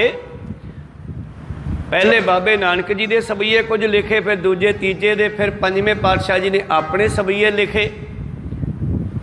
ਸਵਈਏ ਮਹੱਲਾ ਪੰਜਵਾ, ਉਤੰਗੀ ਪੈ ਹੋਰੀ ਗਹਿਰੀ ਗੰਭੀਰੀ, ਅਨੇਕਾਂ ਤਰ੍ਹਾਂ ਦੇ ਨਾਲ। ਇਸ ਦਾ ਸਵਈਏ ਉਚਾਰ ਕੇ ਫਿਰ ਭੱਟਾਂ ਨੂੰ ਕਿਹਾ ਇੱਦਾਂ ਉਚਾਰੋ। ਫਿਰ ਇਹਨਾਂ ਭੱਟਾਂ ਨੇ ਸਿਫਤ ਸ਼ੁਰੂ ਕੀਤੀ ਤੇ ਉਹਨਾਂ ਨੇ ਸਿਫਤ ਵਿੱਚ ਇੱਕ ਸ਼ਬਦ ਲਿਖਿਆ। ਜਿਹੜਾ ਇਹਨਾਂ ਦਾ ਮੁਖੀ ਸੀ ਬ੍ਰਹਮਾ ਭੱਟ, ਉਹ ਲਿਖਦਾ ਹੈ, ਬਰਸ ਏਕ ਹੋਂ ਫਿਰਿਓ ਕਿਨੇ ਨੋ ਪਰਚੋ ਲਾਇਓ। ਕਹਿੰਦੇ ਸਾਨੂੰ ਸਾਲ ਭਰ ਹੋ ਗਿਆ ਗੁਰੂ ਲੱਭਦੇ ਆ, ਪਰ ਗੁਰੂ ਪੂਰਾ ਕਿਤੇ ਨਹੀਂ ਮਿਲਿਆ ਸਾਨੂੰ। बरस एक हों फिरियो किने नो परचो लायो, कहतिया कहती सुनी रहत को खुशी ना आयो। लोगों के गल्लां तां बड़ियां सुनिया, जिवें अज थां थां ते गुरु प्यारिओ लोग पखंड धार के बैठे है। और मैं फिर कहना कि इहो जे लोगों के मगर लगन की लोड़ नहीं। गुरु ग्रंथ साहिब जी तो वड्डा गुरु सानू किते नहीं मिलना। संसार की कोशिश है कि जिहड़ी सिੱਖੀ है, जिवें 7वें पातशाह जी ने कहा सीगा, सिੱਖੀ ਦਾ जहाज़ फट गया, पर इस नूं इकत्तर करेगा कोई सूरमा योद्धा आवेगा। फिर 10वें पातशाह जी के समय सिੱਖੀ नूं इकट्ठा किया गया 1699 की विसाखी ते अमृत छका के। और सानू गुरु ग्रंथ साहिब नाल ही जुड़े रहना चाहिए। संपूर्ण ग्रंथ साहिब जी की संपूर्णता हुई। इधर सारी तैयारी की गई हरमंदर साहिब दे विच प्रकाश करन दी। और सिखा नूं हुक्म दिता बई आपां गुरु ग्रंथ साहिब जी का सरूप हुण रामसर सरोवर तो उस तंबू चों इत्थे लैके आउणा। कौन लैके आऊगा? सीस ते कौन चुकूगा? संगतां हथ रखने पातशाह पता नहीं, तुसीं ही महान हो, असीं की कह सकते। कहंदे नहीं मैं इत्थों महान बाबा बुढ़ा जी आ, मैं तो सिर्फ पिता गुरु रामदास जी और नाना गुरु अमरदास जी दर्शन किए आ, पर बाबे बुढ़े ने तो 5 के दर्शन किए अज तक। इस करके बाबा बुढ़ा जी तुहाडे सीस ते सवारा आऊगा। को सतनाम श्री। असीं ग्रंथ साहिब जी लैन जाने किसी वेले गुरु घर चों घरे पाठ रखने वास्ते, तो सिर ते रुमाल जे बन के तुर जाने। को सतनाम श्री। पग्गां भी नहीं बनिया होंदियां, सिर ते चज नाल परना भी नहीं बनिया हुंदा। किवें आए महाराज लैके जाना जी। देखो किड्डी वड्डी मर्यादा सतगुरां ने सिखाई है कि सीस ते सवारा लैना, घट्टो घट्ट दस्तार तो बनी होनी चाहिए है। तो बाबा बुढ़ा जी नूं सतगुरु अर्जन देव जी ने सतगुर नूं अपनी वडियाई भांति गुरसिखां की जयकार करावे ये बचन किया है कि ये असवारा बाबा बुढ़ा जी लैणगे। तो बाबा बुढ़ा जी के सीस उपर सवारा किया गया ग्रंथ साहिब जी के सरूप का। आप नंगे पैरी चौड़ साहब करते हुए सिख संगतां फुल बरसाउंदियां होईयां। जिथे इस वेले प्रैस लगी है श्रोमणी कमेटी की, वो जगह सरोवर का नाम रामसर सरोवर है। वो जगह तो लै करके प्रीतम जी का पवित्र सरूप हरमंदर साहब ले आंदा गया और अगे सारी मंजी साहब वगैरह तैयारी पहला की हुई सी। उपर विराजमान होए गुरु ग्रंथ साहिब जी महाराज बाबा बुढ़ा जी बह गए हथ बन के, गुरु अर्जन देव जी सामने बैठे आ। उत्थे एक बचन उचारिया, दर्शन प्यासी दिनस रात, चितवो आंदन मीत, चितवो आंदन नीत, खोल कपट गुर मेलिया, नानक हर संग मीत मित्रा। खोल कपट गेट खोल, भाव प्रकाश करो, मैनू दर्शन कराओ। सुन यार हमारे सज्जन करो बिनतिया, तिस मोहन लाल प्यारे हो फिरो खुजंतिया। तिस 10 प्यारे सिर धरी उतारे, 10 देवांगा दे वट्टे की देगा, सिर वढ़ के दे दूंगा। सिर धरी उतारे एक भोरी दर्शन दीजै, नैन हमारे प्रिय रंग रगारे, एक तिल पीना तिरीजै। प्रभ स्यों मल लीना, ज्यों जल मीना, चातृक जिमें तसंतिया। तो जो ये बचन सामने बैठ के इन्हें पातशाह ने किए, तो एक भाई संतोष सिंह लिखते हैं, गुरु अर्जन देव जी ने बेनती की, बोले सतगुर बुढ़ा लेहो आवाजा, और आवाज लो पाव हुक्मनामा लो, प्रकाश करो। सुने सब संगत, सारी संगत नूं सुनाओ। उस वेले फिर बाबा बुढ़ा जी ने मंजी साहब ते प्रकाश किया विराजमान करके सतगुरु पातशाह स्वरूप। और पहला जो हुक्मनामा उस वेले आया, जो अज का दिहाड़ा 4 भादों का सी, संतां कै कारज आप खलोया, सूही महला पंजवा। ये शब्द का हुक्मनामा पहले प्रकाश वेले हरमंदर साहिब विखे आया। संतां कै कारज आप खलोआ, संतां कै कारज आप खलोया, हर कम करावन आया राम। धरत सुहावी ताल सुहावा, बिच अमृत जल छाया राम। अमृत जल छाया पूर्ण साज कराया, पुत भाई सिख बगासे सच जानियो। गुरु अर्जन देव जी महान है, परमेश्वर स्वरूप है। पर जिस दिन ग्रंथ साहिब जी का स्वरूप उन्होंने प्रकाशवान करता हरमंदर साहब दे विच, जिस कोठड़ी साहब च जो अज सचखंड है, अकाल तख्त साहब दे विच खुलदा गेट उसका, अकाल तख्त दे विच कोठड़ी साहब जिथे गुरु अर्जन देव जी आराम करिया करते सीगे। शामां नूं सुखासन का समा होया, कहते जी शामां नूं कित्थे विराजमान करना पवित्र स्वरूप, कहते शामां नूं विराजमान उत्थे करना जिथे असी आराम करते हैं। फिर महाराज तुसी कित्थे आराम करोगे, असी उहदे थल्ले उत्थे पलंगा लाओ, ग्रंथ साहिब जी उत्ते विराजमान होणगे, ते साडी उहदे पलंगे दे हेठां चादर विछा दिओ। को सतनाम सी। उस तो बाद गुरु अर्जन देव जी पलंगे ते नहीं पए, उहदे थल्ले ही आराम करते रहे। ते जदों लाहौर नूं गए है, उदन भी उत्थे बैठ के ही गुरमता किया बाबा बुढ़ा भाई गुरदास आदि सिखां दे नाल, बई असी चले हाँ लाहौर, आने वाले समय का गुरु कौन बनाइए। बाबा बुढ़ा जी कहते तुसी सियाणे हो महाराज, असी कह सकते हैं। कहते जे कहो तो फिर हरगोबिंद साहब की ड्यूटी ला दी बा महाराज, इदों वड्डा होर कौन हो सकता। तो उत्थे ही गुरमता होया सीगा। गुरु अर्जन देव जी ने कहा सी, पुत्र सिखां विच हमेशा सिखां वांगू वरतना है, पर अपने आप को परमेश्वर का रूप जानना है। अंदरों बाहरी तौर पर कहना नहीं कि मैं रब हाँ। को सतनाम, किसी गुरु ने कहा भी नहीं। बाहरी तौर पर कहना नहीं, पर मनना जानना है कि मैं परमेश्वर की अंश हाँ, उसकी ड्यूटी बजाने वास्ते आया। ये गल याद रखनी है। इन्हां सियाणे सिखां की सलाह नाल सारे कार्य करने हैं, बाबा बुढ़ा जी वर्गियां की सलाह नाल। सो खैर बड़ा लंबा चौड़ा इतिहास है। सरबत संगतां नूं अज दे पवित्र दिहाड़े ते लख लख वधाइयां जिन्हां ने हाजरियां लवाइयां। अमृत वेले परसों रोज तो लै करके आरंभ किए गए श्री ग्रंथ साहिब जी के भोग पाए गए। उपरंत रागी सिंघां ने रस भिन्ना कीर्तन किया। अज दे पवित्र दिहाड़े ते जा मैं अमृत ज्ञान है, मानक भगत बैराग, श्री गुरु ग्रंथ साहिब उदद बंधों कर अनुराग। ऐसे सतगुਰਾਂ मैं नमस्कार करदा हाँ, बार बार नमस्कार करदा हाँ। एहो ही परमेश्वर है, वाहो वाहो बाणी निरंकार है, ते जेवड़ अवर न कोए। एकंकार सतगुरु एहो ही रब है। एकंकार सतगुरु तेह प्रसाद सच होए। वाहिगुरु जी की फतेह है, विघ्न विनाशन सोए। सो बाणी नाल जुड़िए। बाणी